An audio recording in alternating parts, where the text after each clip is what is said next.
Bonjour.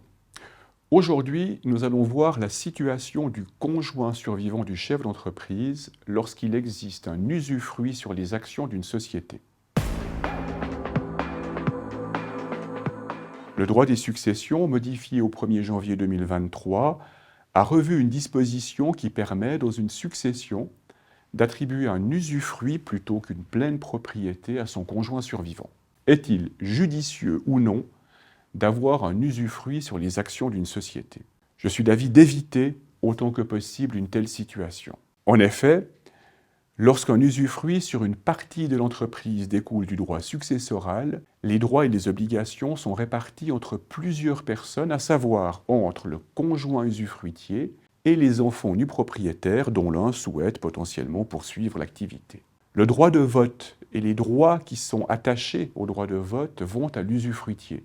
Et le Code civil prévoit que l'usufruitier d'une action doit, dans l'exercice de ses droits, observer une bonne administration.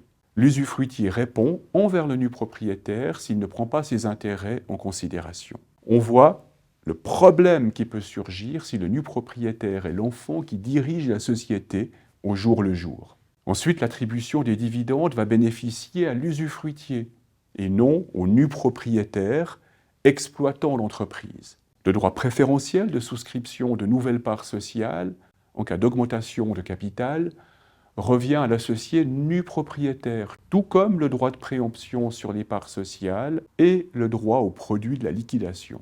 Par ailleurs, des situations existent dans lesquelles des droits ou des obligations s'appliquent tant à l'associé nu propriétaire qu'à l'usufruitier, ainsi de la remise du rapport de gestion, du droit au renseignement et à la consultation, du devoir de fidélité, de l'interdiction de faire concurrence, de la renonciation à l'élection d'un organe de révision. On voit là les difficultés relationnelles qui peuvent découler entre les membres de la famille, du démembrement entre la nue propriété et l'usufruit, qui est une source de querelles potentielles.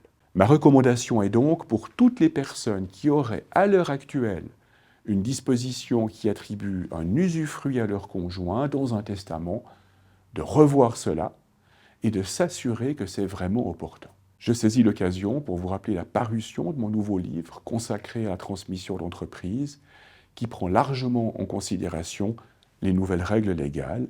Il vous est possible de le commander en flashant le QR code qui apparaît à l'écran.